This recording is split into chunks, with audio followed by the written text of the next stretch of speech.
In the United States, college graduates don't call it the game of loans for nothing when it comes to taking out loans for a college education. Today, more than 40 million college students and graduates are in debt or have defaulted on their loans. Many of them unable to pay back their loans because they claim they can't find employment after graduating, or that their salaries are too low to make substantial loan payments. Protesting before the U.S. government and all over the internet, what they allege is a network of predatory student loan lenders, such as student loan companies like Sallie Mae, that's loaned more than $180 billion to students, or such as major banks making student loans like Wells Fargo. Many of these publicly traded institutions making billions of dollars in profits each year off student borrowers stuck with skyrocketing interest rates and penalty fees. And even when students default on their loans, lenders get their money back anyway because the U.S. government guarantees these loans, which means if students don't pay off their loans, U.S. taxpayers are stuck paying them off.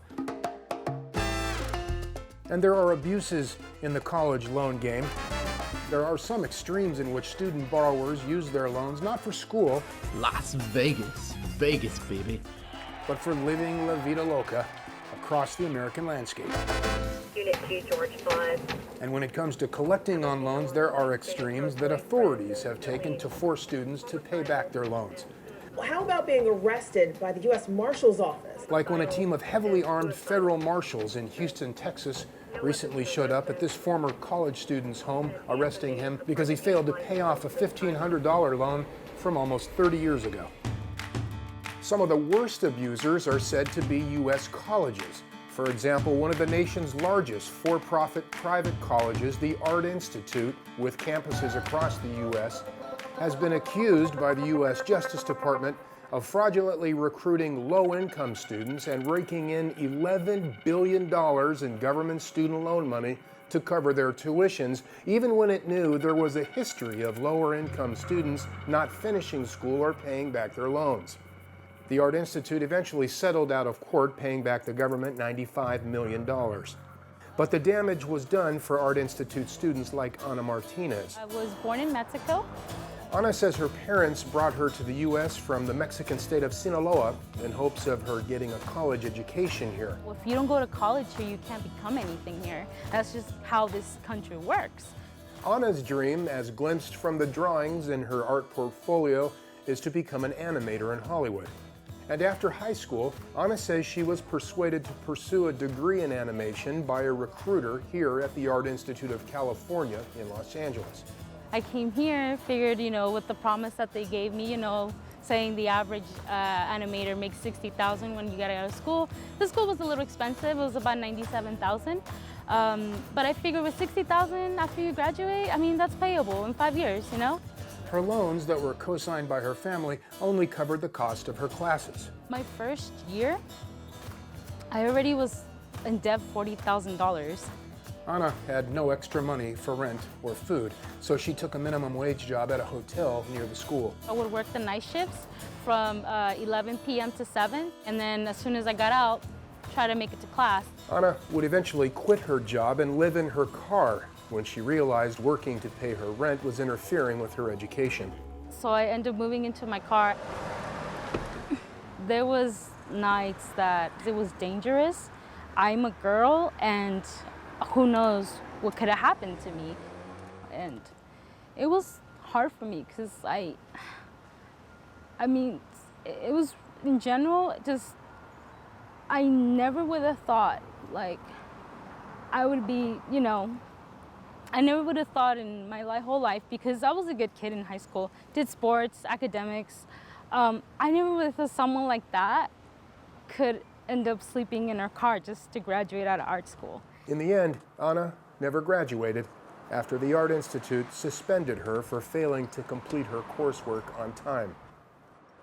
She presently works a minimum wage job selling clothes at a department store, while her loan payments with interest and penalty fees have now ballooned to over $150,000.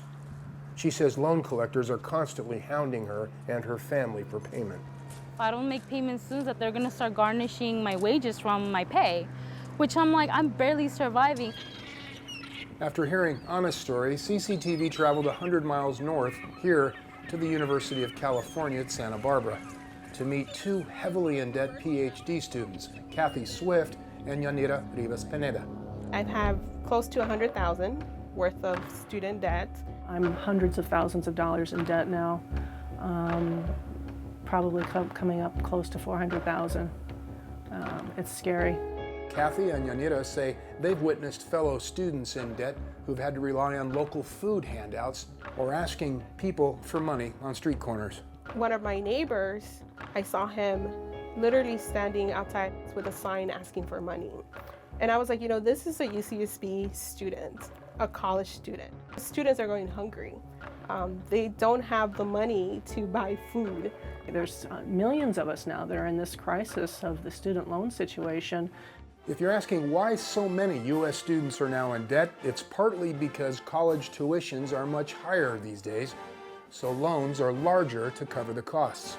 And because private student loans and U.S. government loans are both relatively easy to get, says Ike Brannon, a visiting fellow specializing in fiscal policy at the Cato Institute. People who might not have the resources to go to college right now can borrow money against their future income, and they can go to college.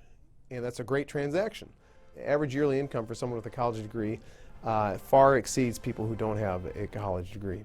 College still pays off in the long run for people. Student loans are a structurally predatory lending system, crushing tens of millions of people. College has not paid off in the long run for Alan Collins, an aerospace engineering graduate whose career path, he says, was derailed by job freezes following September 11th attacks on the U.S. back in 2001. Turning him into a one-man protesting machine before the U.S. government over how college loan debt is skyrocketing for him and millions of others like him. Predatory lending right here! There comes a time when everybody has to take a stand on things, and for me, there is no more valuable battle that I could be fighting. Collins has founded a grassroots organization of fellow students who are in debt called StudentLoanJustice.org, demanding debt relief from the U.S. government. So student loans are more predatory and vicious than any other type of loan in this country, to where $10,000 loan can very quickly become a $50,000, $80,000, $100,000 nightmare, and there is absolutely no recourse for the borrower. Alan says in his case, what began as $38,000 in loans very quickly escalated to over $100,000 in debt within about a year and a half of them defaulting my loans in December 2001. And it was at that point that I realized something was very wrong with this lending system. We've had family members from 3 different people come to us and describe how their sister, brother, son committed suicide as a direct result of pressures associated with their student loan debt. the best possible solution to this problem, says Collins, is for the U.S. government to restore bankruptcy laws that once protected students here, laws that have been altered over the years to better protect lenders rather than students. Collins says historically, the right to file bankruptcy was a paramount right for individuals going back to America's founding fathers. The founding fathers, a lot of people don't realize, George Washington, Thomas Jefferson, and others were deeply in debt to British banks and merchants when they penned the Declaration of Independence and when they fought the Revolutionary War. It should come as no surprise then, people who read the Constitution, I urge, look at Article 1, Section 8. When the powers of Congress were enumerated in the Constitution, very long list of powers. Near the top of this list, like item number 3 of 17, is a uniform bankruptcy code. So the fact that bankruptcy protections were so prominent in the U.S. Constitution should be very telling.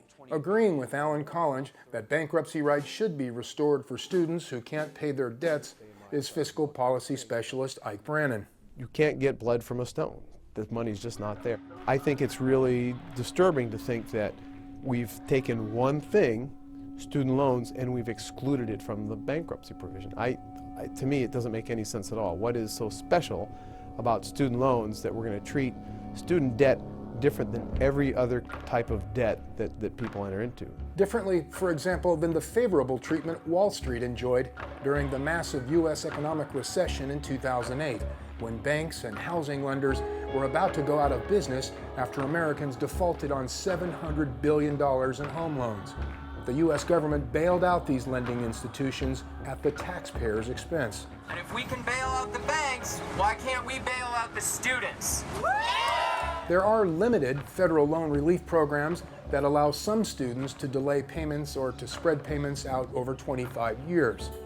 Though many college loan borrowers are said to be essentially stuck with years of debt ahead of them with no relief in sight. It's about a third of all people who have graduate with some kind of student debt, and that average student debt is about $30,000. The total amount of student debt is large. It's over $1 trillion.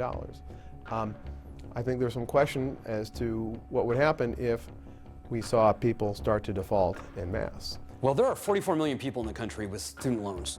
Of these 44 million people, about 27 million are currently unable to repay their loans. They are either in default, they're in deferment, they're in forbearance, or they're otherwise delinquent. This is nearly 1 in 10 of everybody you see in this country walking down the street.